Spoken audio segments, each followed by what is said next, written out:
и ему не нравится плоский Дубай. Я хочу такую же партнерку, как у Олега. Как это сделать? Неудачных партнерств у меня было сильно больше, чем удачных. Слушай, а ты в детстве любил играть в конструктор? У меня был самый толстый читательский дневник. Отношения рушатся, падают, дети недовольны, ты на них злишься.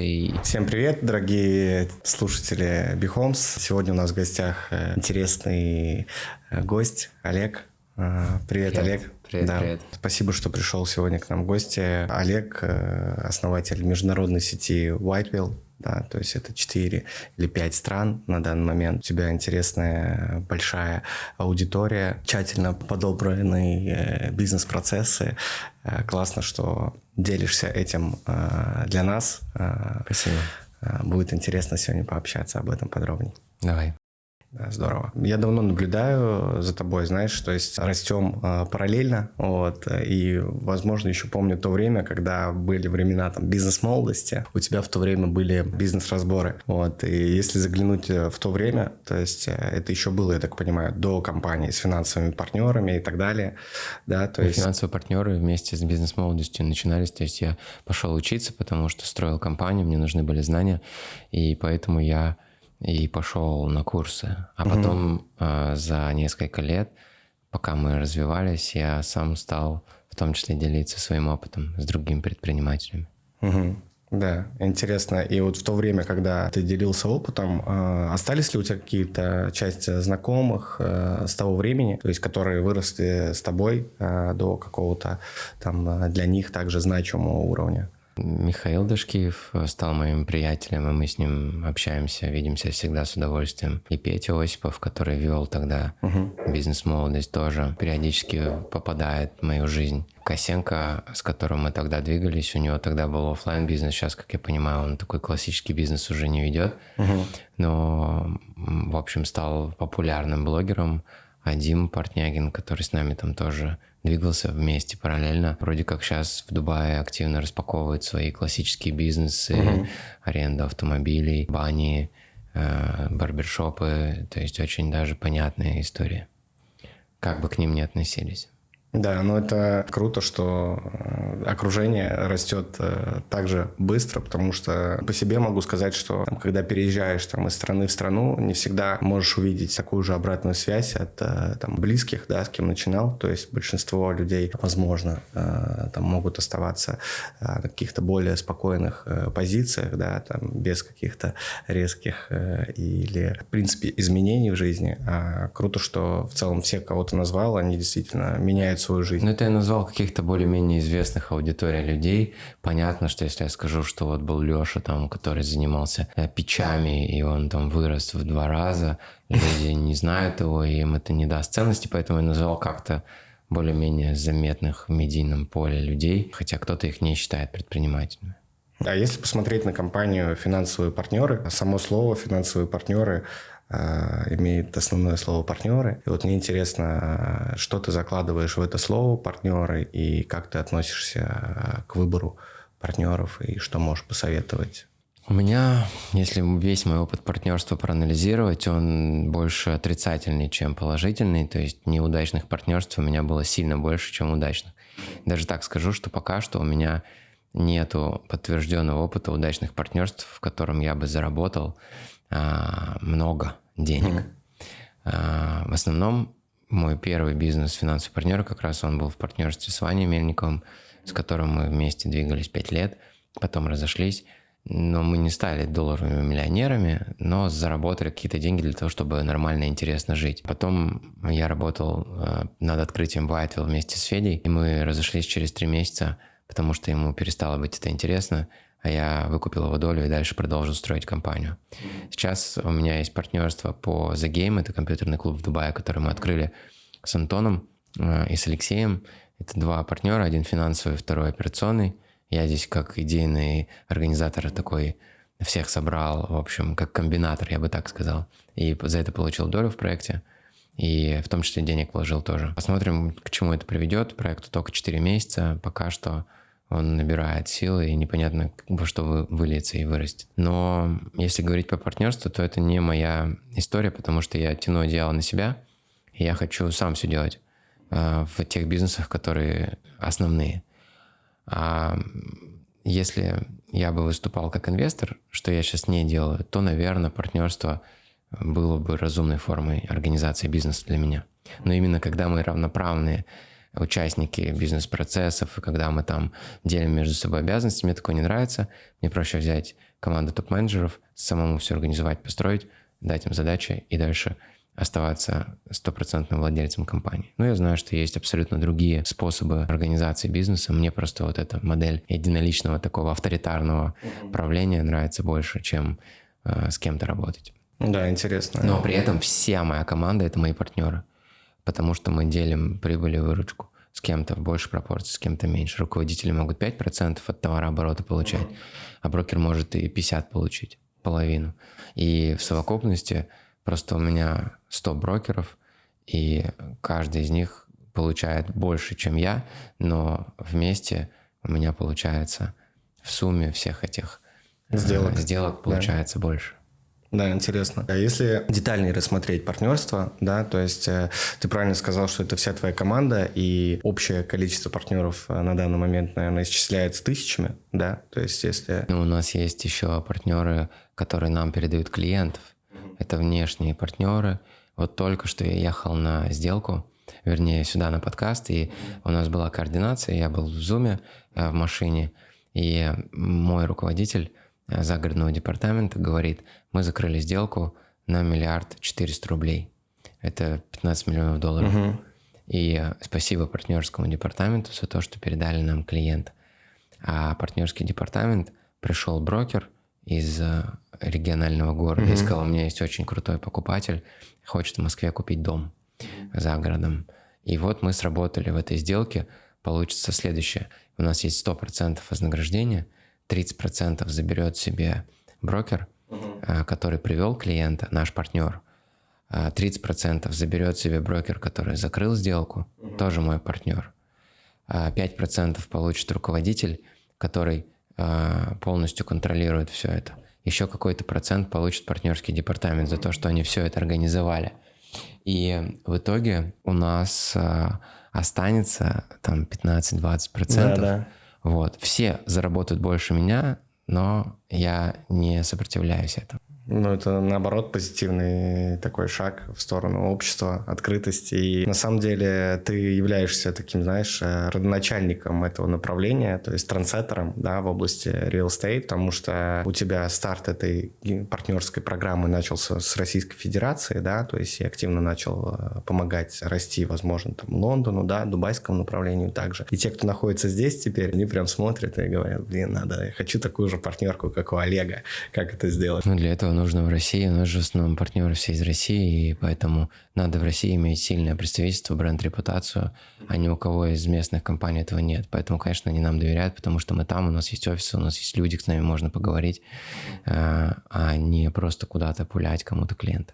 Да, ну это вообще тренд, на самом деле, того, что здесь агентства сосредоточены в основном и на своих локальных знаниях, да, поскольку все приезжают, кто-то из Германии, кто-то из Британии, кто-то из Индии, Пакистана, и в основном стартовая такая площадка маркетинговая, да, является именно локальная страна, откуда основатели родом, и поэтому вот эта вот интернациональная линия развития партнерства является очень популярной. Также читал, изучал твои регламенты, которые ты в свое время давал курсы, да, и учил на эту тему. Как ты вообще сделал так, что эти регламенты создаются автоматически твоими топ-менеджерами и помогают тебе автоматизировать твой собственный бизнес без твоего участия? Но они не автоматически создаются, все-таки это был большой этап внедрения в компанию вот этого стандарта работы с организационными письмами, с инструкциями, с регламентами, со скриптами. Получается, что и курс-то вот этот возник только потому, что я решил для своих топ-менеджеров записать обучение. Вот. И объявил, что я буду его записывать, и думаю, приглашу зрителей, когда большой зал, больше энергии, лучше выступать. И пригласил там 20 предпринимателей, они пришли в зал, заплатили деньги, и мы записали это видео. И я его сделал изначально внутри своей команды. Смотря его, там 3,5 часа, ребята получают основы того, как устроен вообще регламент и почему их стоит писать, что стоит описывать, что нет. А потом я подумал, почему бы его не продавать и другим предпринимателям, потому что были запросы. Ну и сделал его доступным, там, за 30 тысяч рублей можете купить, пройти и посмотреть. Но при этом у нас в компании большое значение играет департамент контроля качества, который строит как раз-таки фундамент для того, чтобы эти регламенты выполнялись, контролирует их исполнение, корректирует их, исходя из меняющихся обстоятельств, потому что ты не можешь заранее, вперед предугадать все вариации того, что может произойти с тем или иным бизнес-процессом, да и нет в этом смысла, это будет потеря времени. Ты должен подстраивать свои регламенты под реальности бизнеса. Появилась у нас, допустим, пандемия. Раньше у нас дежурство было обязательно из офиса, и ты должен был приходить и дежурить только из офиса. Потом появилась пандемия. Это требование перестает существовать, ты должен переписывать, переформатировать и добавлять какие-то новые сценарии, стандарты и так далее. Но сейчас получается, что руководители понимают, что регламенты — это не их враги, а их друзья. Они создают, во-первых, единство трактования, что такое хорошо, что такое плохо, что правильно, что неправильно, и для сотрудника, и для владельца компании, и для руководителя. Плюс они снижают нагрузку, потому что ты не должен сам проговаривать какие-то вещи. Ты один раз их написал, и потом у тебя команда их может читать без твоего участия. И когда руководители поняли, что это снижает с них нагрузку, что это убирает разные трения или искры, то они стали активно участвовать в процессе создания этих регламентов, в том числе и их соблюдения. Круто, круто. То есть, по сути, есть в том числе регламент о том, чтобы, когда происходит что-то нестандартное, нужно создать там обновление в настоящем регламенте, условно. У нас есть регламент, как писать регламенты, и в том числе, конечно, здравый смысл пронизывает всю компанию. Здравый смысл очень сложно описывать. Он как бы существует как некая чуйка, как интуиция, как ощущение равновесия. Ты же не можешь делать регламент, как держать равновесие. Ну, потому что это... Можешь дать регламент пойти потренироваться? Ну, тренировки можно сделать, но я имею в виду, что есть какие-то сложные комплексные навыки, которые, ну, может, и нет смысла там пытаться декомпозировать. Поэтому у нас компания пронизана здравым смыслом, и когда происходит что-то в бизнесе, мы уже научились быстренько делать из этого выводы. Угу. Да, это очень круто. Если посмотреть на все-таки твое сейчас основное детище, да, то есть дать совет аудитории, кто стремится сделать что-то похожее, да, то есть как минимум в этой сфере в real estate. То есть многие смотрят и считают, что открыть компанию там, и нанять там 5-10 брокеров, этого достаточно для того, чтобы начать зарабатывать здесь на локальном рынке в Эмиратах. То есть, но в реальности случается так, что там год, полтора, и это весь, скажем так, бизнес-цикл, который проживает компания. То есть ты на моменте создания своей организации как часто приходил к пивотам и изменениям, да, там стартовой бизнес-модели, возможно, сектора недвижимости, с которым начинал работать. Можешь об этом чуть подробнее рассказать? У нас особо не было какой-то мучительной игры с рынком и поиска там себя. Мы сразу попали в Москве в сегмент новостройки премиум бизнес-класса и до сих пор в нем работаем. У нас ключевая выручка генерится до сих пор там уже 7 лет. За это время куча колебаний произошло, и пандемия, и СВО, и курс рубля, и то он туда, то сюда, и ключевая ставка, и там 15, и 17, и 13, и 6, и в общем, что только не было, но люди продолжают рожать детей, разводиться, жениться, улучшать условия, ухудшать условия. Когда кто-то продает пентхаус в своем доме, может, он переезжает в квартиру поменьше, и у него, но все равно эта сделка будет по продаже пентхауса, а кто-то, наоборот, расширяется. Да. Вот, поэтому для нас это кто-то купил пентхаус, продал пентхаус, для нас это две сделки. У них может быть разный контекст, в которых они происходят. Кто-то бежит из страны, срочно хочет избавиться от недвижимости, а кто-то, наоборот, в нее верит и заводит сюда деньги. Поэтому нам повезло, что мы работаем на рынках, которые в целом наполнены сделками. Не было какой-то мучительной модели поиска, в общем, себя. Нам повезло. Да, то есть Product Market Fit агентство, он сформировался сразу. Допустим, в Дубае сейчас рынок вторички начинает качать. То есть люди хотят здесь жить, они хотят сюда приезжать, они хотят ждать. И здесь много вторичных сделок. Я вот, допустим, большую часть своего капитала кручу на острове Blue Waters и покупаю, продаю квартиры. Да, крутая бизнес-модель. И, по сути, это проект реновации, да, то есть еще одно направление вашей компании, которое является твоим таким, как... Это мой отдельный проект, он не входит в периметр компании, и мы не делаем это за деньги для клиентов. То есть это только мой отдельный эксперимент. Хотя я получил очень крутой экспириенс, наработал поставщиков, все контакты, всю базу, где что брать, заказывать и так далее. Поэтому мы бы сейчас могли делать лучший флиппинг в Дубае, но не хотим. То есть это как хобби ты воспринимаешь это такое? Для того, чтобы не усложнять жизнь, да. Угу. Да, круто. Я работаю на Blue Waters, на котором живу, и мне все квартиры обойти нужно полчаса, и без ездой за рулем. Удобно. По Product Market Fit, скажем так, да, это такое очень распространенное слово именно там в IT-бизнесе. То есть, по сути, это та лучшесть, за которую покупают люди у тебя, да. То есть, если посмотреть на вот эту лучшесть для твоего коллектива, потому что интересно, за какую лучшесть твоя команда стремится и увеличивает с каждым годом результаты, делает лучше и становится более качественной организацией. Вот какая лучшесть является ключевой для твоей команды, как ты думаешь? Здесь десятки факторов в этой формуле разных элементов, компонентов, да, этого результата, который у нас есть. Все-таки мы входим в топ-20 в Дубае по объем продаж за прошлый год. В этом году, может быть, вырастут какие-нибудь индийские или пакистанские монстры. Население все-таки Индии и Пакистана больше, чем России, там существенно.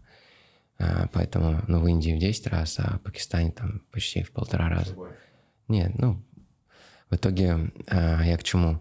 К тому, что мы смогли это создать за счет следующих вещей.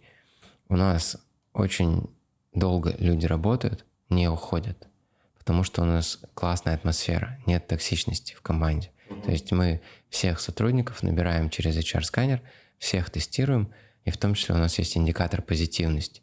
То есть мы не берем людей с низким уровнем эмоционального тона.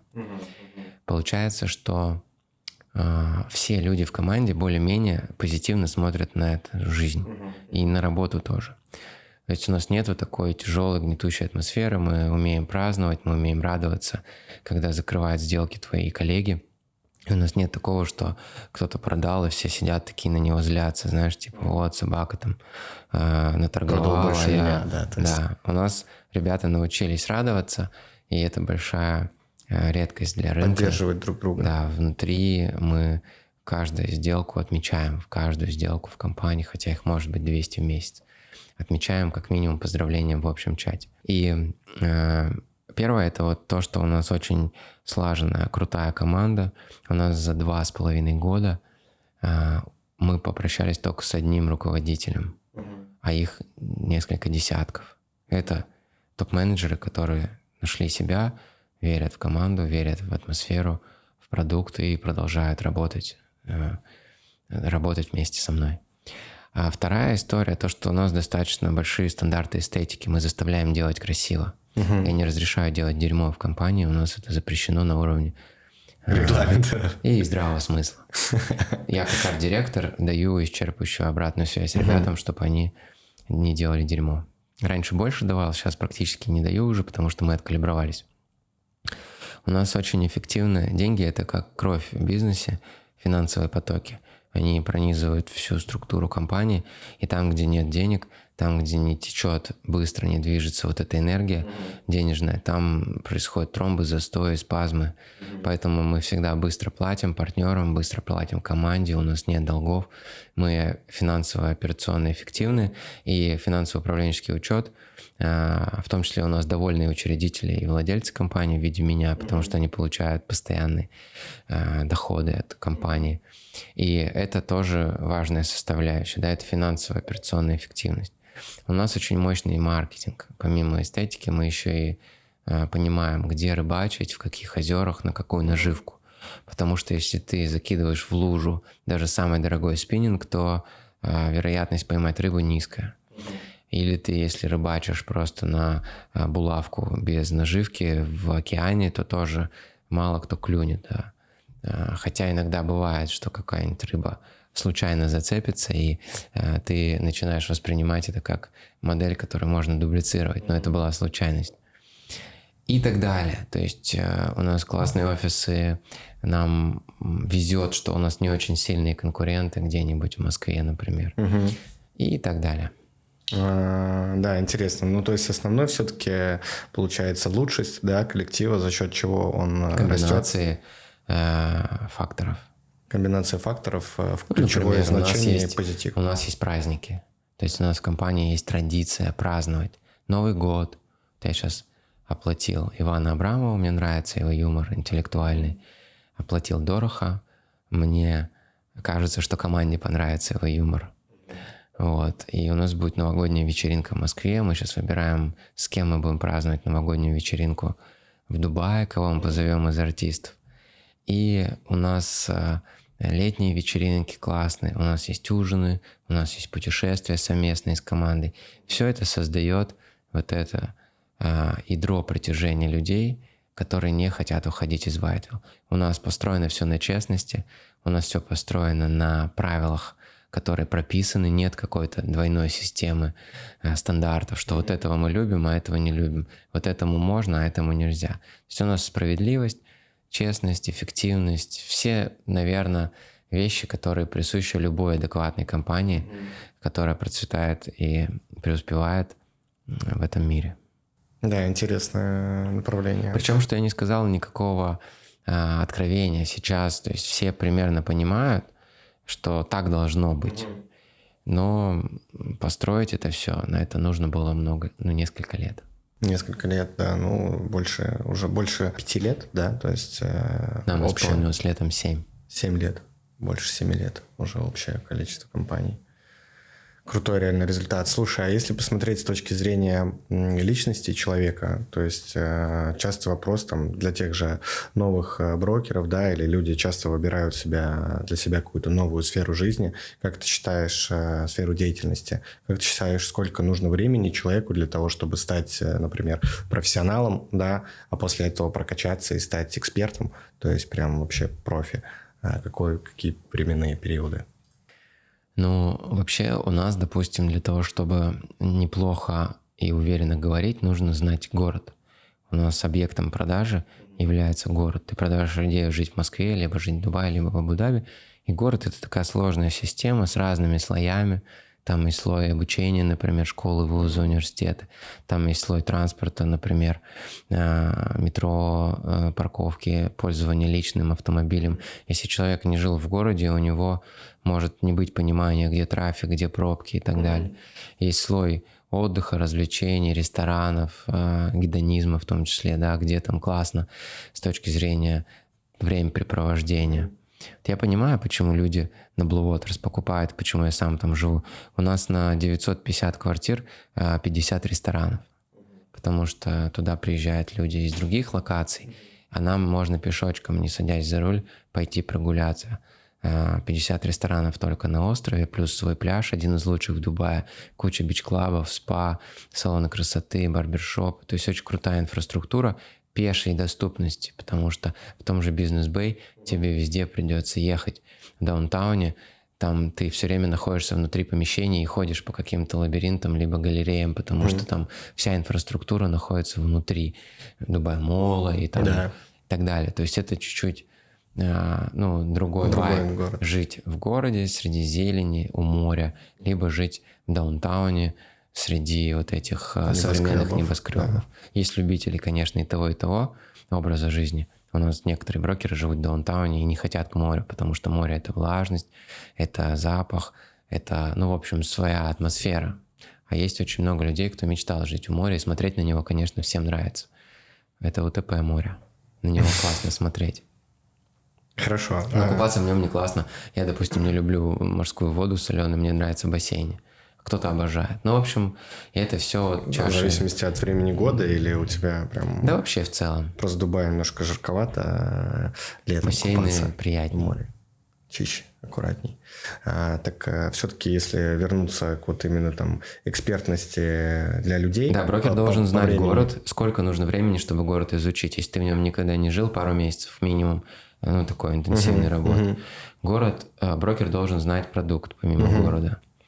При этом он должен понимать технику продаж и спокойно, комфортно находиться рядом с состоятельными людьми, потому что у нас средний чек в компании выше $1 миллион, и понятно, что практически все люди, с которыми ты взаимодействуешь, это долларовые миллионеры. Да, ну поэтому нужно иметь тоже определенные навыки общения с ними. Слушай, так а с точки зрения секторов, да, то есть чеки, понятная градация, но при этом внутри недвижимости также есть там, как ты говоришь правильно, там secondary, да, off-plan, также есть еще внутри там виллы, таунхаусы, апартаменты. Вы разделяете внутри компании эти позиции между брокерами? Конечно. Как это же разные бизнес-процессы. Продавать новостройки – это одна история. Ты берешь клиента и начинаешь с ним ездить по офисам продаж. Продавать вторичку – другая история. Ты берешь объект и начинаешь его экспозицию в разных площадках – это другая история. Аренда – третья, да, то есть там очень быстрые сделки, но цикл сделки короткий, но и чеки там меньше. И там очень высокая скорость, волатильность, ты должен быть операционно эффективным, вовлеченным. Потому что сделка на покупке квартиры на первичке может 70 дней идти, а аренду можно закрыть за один показ за один день и уже деньги вечером принести домой. Поэтому здесь, в общем... Разные циклы сделки. И есть люди, которые хотят быстрые сделки и много сделок, и движухи. Есть те, кто готов неделями дрейфовать, месяцами и ждать своего покупателя. Причем у нас есть департамент в Москве, например, особняков. Там сделки 300-500 миллионов, миллиард, 1,5 миллиарда. И там сделок в год проходит 12 штук на отдел, ну там 15. И ты можешь за год закрыть 1-2 сделки. Но у тебя комиссия будет со сделки условно сразу там 3-4 миллиона рублей. Общая. Ну, например, если ты продал за $500 миллиона особняк, в среднем 10 миллионов будет общая комиссия на компанию, и брокер 30% получит 3 миллиона. Если он за год одну такую сделку закрыл, это уже будет зарплата условно 2,5-3 тысячи долларов в месяц. Ну, вот так вот, просто за одну сделку. А если ты 2 закрыл, у тебя уже 6-7 тысяч долларов в месяц. В Москве на эти деньги можно жить. Если мы затронули цены, можешь рассказать чуть твое видение средних чеков московских и комиссии для брокеров, да? То есть и сравнить ее с Эмиратами, например, средний чек в Эмиратах и комиссия для брокера. То есть с точки зрения стремления, интересно ли брокерам стремиться локально? На каждом рынке, что в Москве, что в Дубае, есть застройщики, у которых плохо идут дела с продажами, и они готовы много платить. То есть в Дубае есть комиссии и 7%. Но обычно за blue chip, за какие-то классные юниты в здравом уме застройщик не будет платить оверпрайс, комиссию какую-то. Поэтому MR, допустим, на последних лончах, где очень большой спрос, и где он и так неплохо продает, платит комиссию 2%. И получается... Вы любите MR в целом, то есть компания Whitewell? Ну, мы любим MR, когда он выходит по честной цене. У них есть проекты, где старт продаж стоит дороже, чем готовая квартира уже с ключами в соседнем доме. И здесь возникает вопрос, а за сколько я, если это куплю, перепродам через 3 года, если уже сейчас готовая вторичка стоит и стоит дешевле? Это нарушается логика. Если ты для себя покупаешь, и ты не хочешь всю сумму сразу отдать, и у тебя нет возможности взять ипотеку, окей, входи в такую сделку и плати там 3 года рассрочку, у тебя нет другого способа купить. Поэтому ты платишь чуть больше.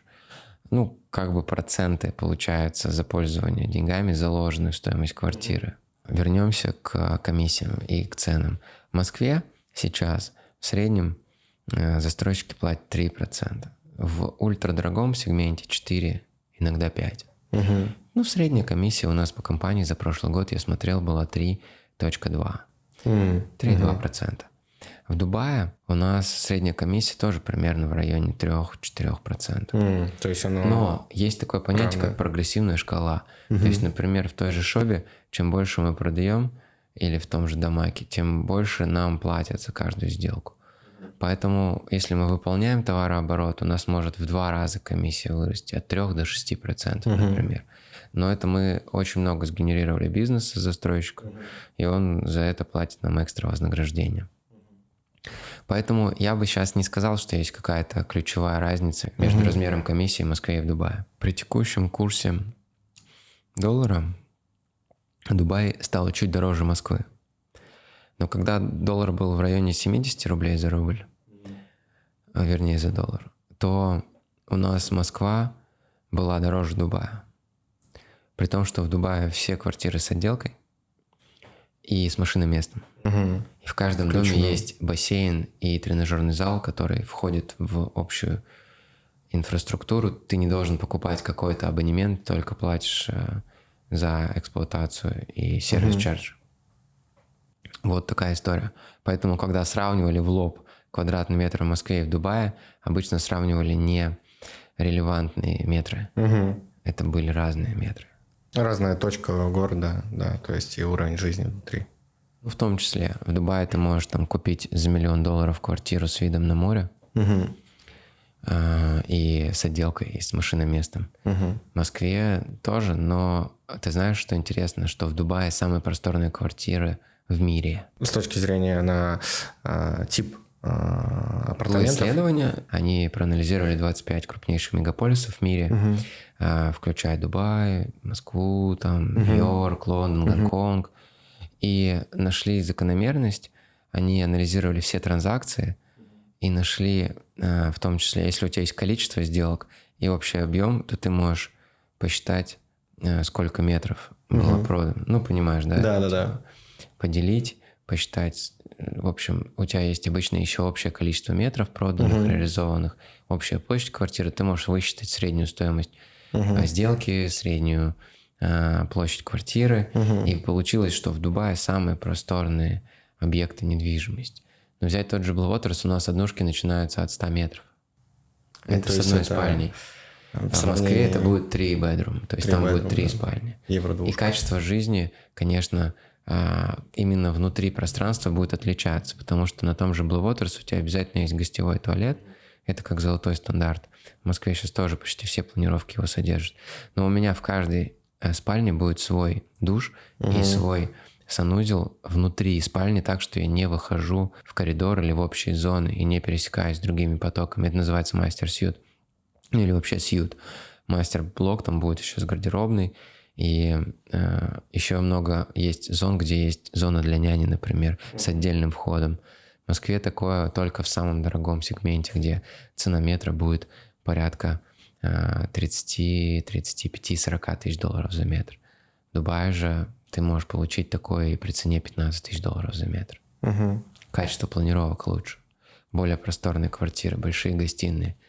Вот такие вот истории. Да, ну и это все абсолютно так и есть. И Дубай просто чуть проще в анализе этой истории, поскольку они давно ведут свой реестр данных. Да, открытый, где ты каждую сделку, вот не все знают, что в Дубае ты можешь каждую сделку в реал-тайм посмотреть. Вот я сегодня купил квартиру, через 10 минут я могу в бесплатном приложении уже увидеть, за сколько была куплена квартира, за сколько продана, сколько я заработал на ней, за сколько она сдавалась, сколько спален, какая площадь и так далее. Да, ну и отследить этапы строительства своего плана также через это же приложение. То есть это преимущество, которое получают покупатели, покупая недвижимость именно здесь. Изучаем тоже, смотрим параллельно другие рынки, Саудовская Аравия, но именно мы смотрим на регион МЕНА, да, то есть и действительно только в Эмиратах есть такое широко представленная аналитика транзакций, и именно в Дубае, то есть даже если посмотреть на Абу-Даби, Рас-Аль-Хайма, там только формируется сейчас еще вся эта инфраструктура, но растет, конечно, глобальными темпами тоже. У нас на этой неделе прошла первая сделка в Омане. Поздравляю. Спасибо. Да, и прикинь, у нас клиент купил студию, и я спросил через брокера, который ему продавал, она стоила 16 миллионов рублей.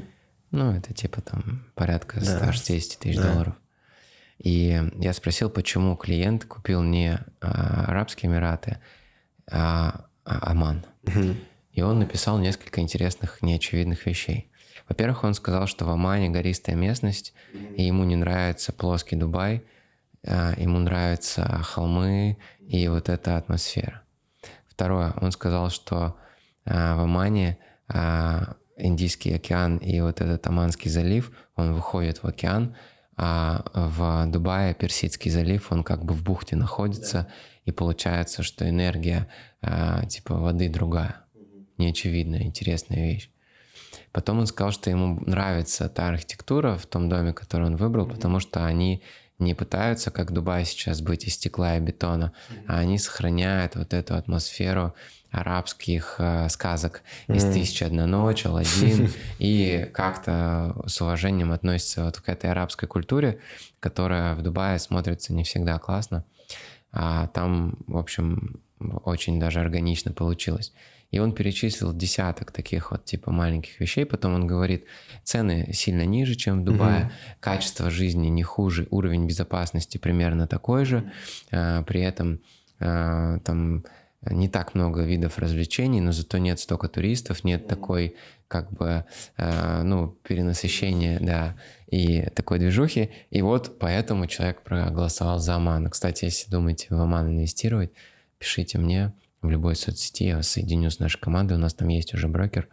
Не знаю, будем ли мы там открывать полноценный офис или нет, но Оман спокойно продается и дистанционно. Здорово.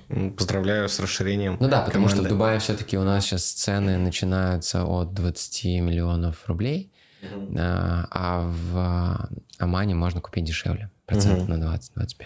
Да, это круто. Это действительно новый рынок, очередной новый рынок. Там очень классная природа. То есть я наблюдал, меня товарищ приглашал. Мы вот сейчас планируем приобрести там есть автомобиль, горы туда поехать. высокие, и там есть зелень, там есть водопады. То есть у меня, когда гейзеры. Мой руководитель скинул фотки, как она там гуляет, я подумал, что это Бали. Да, очень похоже. Так многие говорят. Невероятно. Да. Причем разрешены съемки с квадрокоптера, знаешь, и так далее. То есть там людей с такой более творческой темпераментом больше подойдет, возможно, именно то направление. Прикольно. Да. Мы думаем съездить. Да, это интересно. Вот. Мы тоже хорошие отели, 5-звездочные, то есть там развивается, в общем, этот Эмират. Да, и, возможно, просто людям с русской душой, да, то есть будет более привычна вот эта близость к природе, да, то есть, например, людям, которые стремятся к карьерным достижениям, да, то есть это не так важно, но другому темпераменту людей действительно важно много уединения с природой, и, возможно, это будет интересный кейс. Ну и лететь час от Дубая. Интересно, как ты относишься к социальным проектам, да, то есть и как ты видишь свою роль в этом направлении? Социальные проекты — это что, благотворительность, выступления? Благотворительность, выступления, возможно. Хорошо отношусь. У меня куча свободного времени, поскольку я как предприниматель неплохо построил свой бизнес, я имею роскошь выступать, в том числе и бесплатно, для студентов, для школьников, для предпринимателей. Я провожу встречи с подписчиками в разных городах, где 3-4 часа рассказываю какие-то концепты из жизни и отвечаю на вопросы. При этом, допустим, из последних я участвовал в аукционе Meet for Charity, и порядка $15 тысяч было собрано с помощью моего лота. Читал. И получилось так, что одна девушка заплатила, второй парень заплатил в сумме 1,5 миллиона рублей, и мы их отправили на операции для детей, которые не видят, у которых проблемы с глазами. Просто я не делаю из этого какой-то промоушен, посмотрите, какой я классный. Я просто помогаю, иногда про это пишу в своих соцсетях для своей аудитории, но делаю это, когда есть такое желание, а не как обязательство какое-то, что типа иначе пропадет магия вот эта. Естественно. Да. Поддерживаю полностью тебя в этом направлении. Считаю, что это должно быть искренне. И не все люди могут на каждом этапе заняться этим, да, но, разумеется, к этому нужно стремиться, и это такая как бы дополнительная ценность. Как ты думаешь, что мотивирует тебя в развитии твоей компании помимо денег? Вообще, то, что у нас получается, уже мотивирует. Когда у тебя есть видимый результат, наш мозг регистрирует это как что-то успех. классное, да. И это помимо денег тоже приносит, конечно, удовольствие. Какой-то эго-массаж такой происходит, когда ты смотришь, как компания, которую ты придумал вначале в кальянной, и в которой было там 3-5 ребят в маленьком офисе, превратилась в команду из 500 человек с офисами в лучших мегаполисах мира, и при этом это обеспечивает и тебя, и твою семью, и обеспечивает еще 500 семей, которые не уходят, а остаются и продолжают работать, значит, их устраивает то, что мы делаем. Это здорово. Слушай, а ты в детстве любил играть в конструктор? У меня было много конструкторов, у меня же родители архитекторы, и отчим, и мама. И у нас книги по архитектуре и по искусству были от пола до потолка наполнены стеллажи. Я сейчас представляю, сколько это все стоило, потому что я под флиппинг покупаю книги хорошие, толстые. И я понимаю, что у отца была коллекция книг там на сотни тысяч долларов, которые, он еще в Советском Союзе где-то там покупал. Сейчас потом мы все это выкинули, но сейчас бы эти книги смотрелись очень красиво в интерьерах квартир в Дубае, да, какая-нибудь по Микеланджело там или по архитектуре, там, не знаю, Азии. Такая вот история. Да, интересно, потому что я, знаешь, часто нахожу какие-то пересечения с людьми, когда они там в юности, в детстве, да, в ранних своем возрасте уделяют внимание каким-то деталям, мелочам, там, конструкторам, чтению книг, как это проявляется в их взрослой жизни, и тут интересно смотреть тоже на своих детей. Я очень много читал, то есть я был лидером по количеству прочитанных за лето книг во всем параллели, наверное, даже. То есть среди там 9 классов у меня был самый толстый читательский дневник. Я много читал фантастической литературы. В рамках школьной программы это типа Жюль Верн, там какой-нибудь Том Сойер и прочие книжки, которые развивали воображение. Поэтому у меня с этим нет проблем. Круто, да. И это и мотивирует, возможно, всех остальных, кто идет вместе с тобой. Поскольку интересно людям наблюдать за твоей фантазией и твоей личностью. Да. Круто. Спасибо. Да. Если посмотреть глубже на семью, поделись, вот в какое время ты для себя решил, что это для тебя действительно сейчас нужно, необходимо, что ты готов, поскольку семья – это определенная ответственность за ребенка. Вот расскажи об этом подробнее, пожалуйста. Финансово я понял, что мне хватит денег, чтобы содержать не только себя там и Катю, а еще и третьего с нами маленького сорванца Богдана, поэтому я шел к тому, чтобы и при этом еще, чтобы у меня было время на то, чтобы с ним проводить как можно больше времени и не строить в этот момент в активной фазе компанию. Потому что если ты параллельно запускаешь бизнес и у тебя рождается ребенок, это hard mode. Не хотел бы я жить в таком режиме, потому что ты где-то точно начинаешь лажать, либо у тебя предохранители просто сбиваются. Либо качество либо бизнеса, либо ребенка ухудшаются. То есть ты либо ребенка не балуешь своим вниманием, приходишь весь задерганный, либо у тебя бизнес получается сикость-накость построенный. Есть еще третий вариант. Ты суперпрофессионал, и у тебя уже были дети, ты знаешь, как это делать, у тебя уже был бизнес, ты знаешь, как это делать, и тут ты параллельно строишь просто в легкость. Наверное, такие люди существуют, но их там не больше нескольких процентов из всего окружения, поэтому я сначала построил компанию, получил финансовый базис, потом я понял, что готов тратить кучу времени и возиться с малышом, и мы сделали так, чтобы Богдан у нас появился. Да, это здорово. Сегодня с утра с ним играл, и не далее, как вчера, прочитал интересную заметку в Фейсбуке, которой хочу поделиться. Маленький такой совет по воспитанию детей. Есть правило 3 минут. Ты когда приходишь с офиса или там заходишь домой и видишь ребенка первый раз, за день, например, то самое крутое, что ты можешь сделать, это с ним провести вот эти 3 минуты, потому что он очень хочет с тобой пообщаться, очень хочет поделиться, что у него случилось за день, он к тебе тянется, а часто ты заходишь так по телефону, подожди, какие-то вопросы решаешь, идешь сразу там мыть руки, что-то там выгружаешь.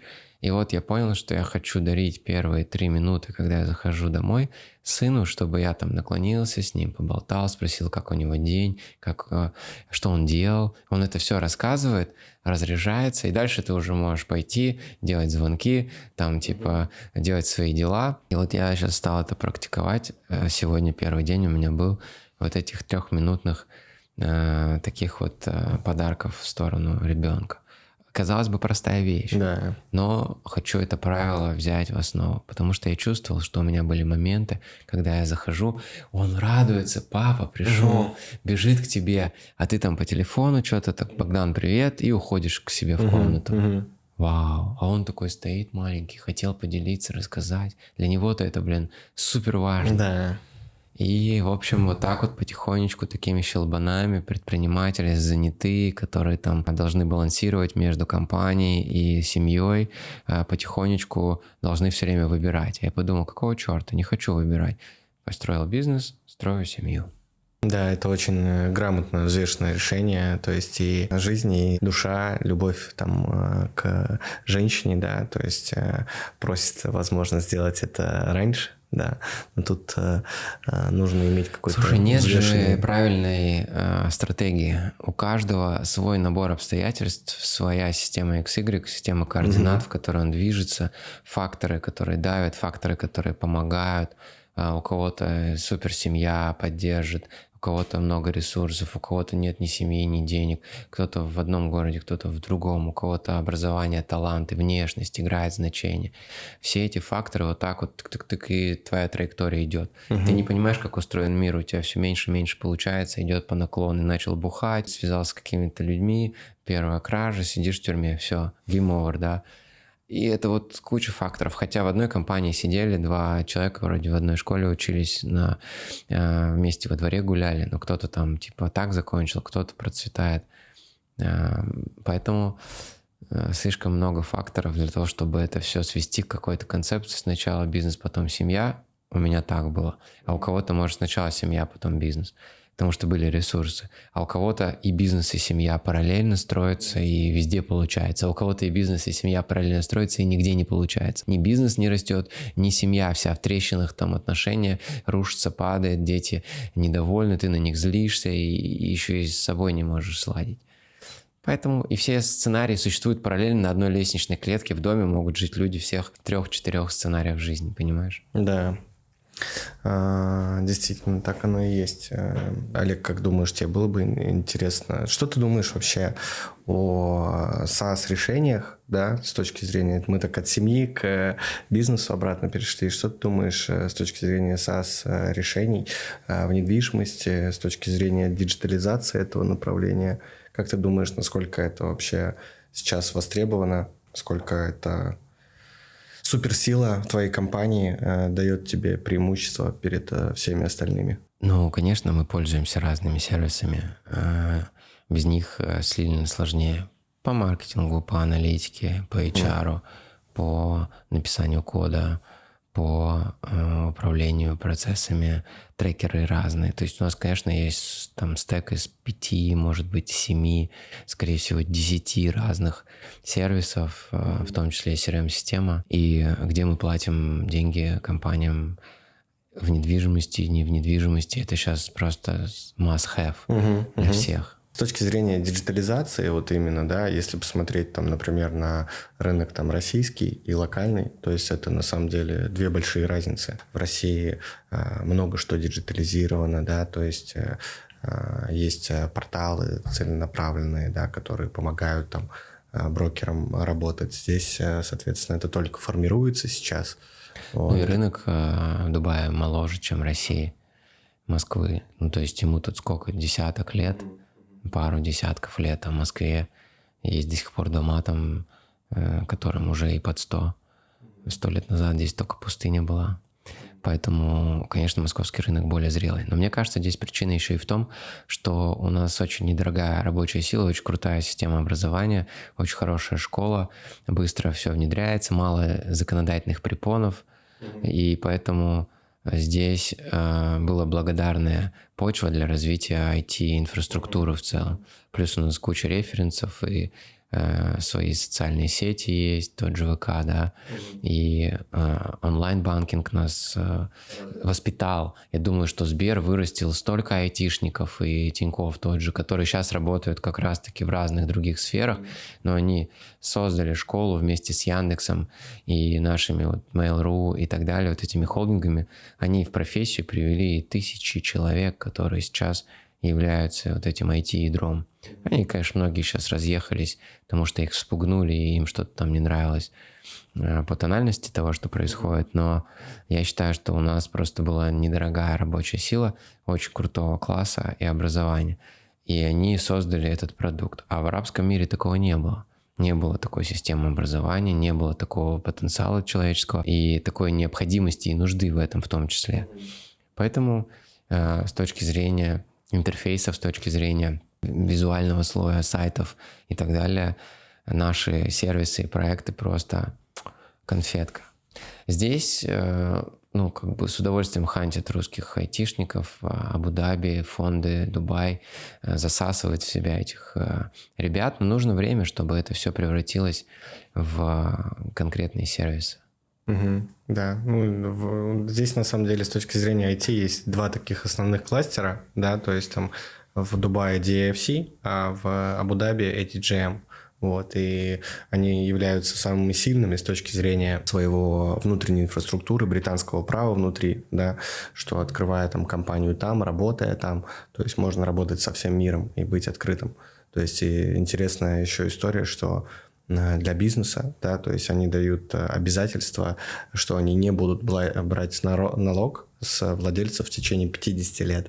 То есть это вообще супер круто. То есть, круто. И люди реально там с Америки, очень много, кстати, с Майами людей переезжают сюда, покупают здесь недвижимость. Европа тоже вся здесь в очередь стоит, хорошо себя чувствует. Да. Окей. Поэтому многие стремятся переехать сюда, стремятся сделать что-то большое, крутое, такое, как удалось сделать тебе. Тебе чистого сердца спасибо, что пришел сегодня к нам. Спасибо. Да, поделился своим опытом. Класс. Было очень приятно. Пока-пока.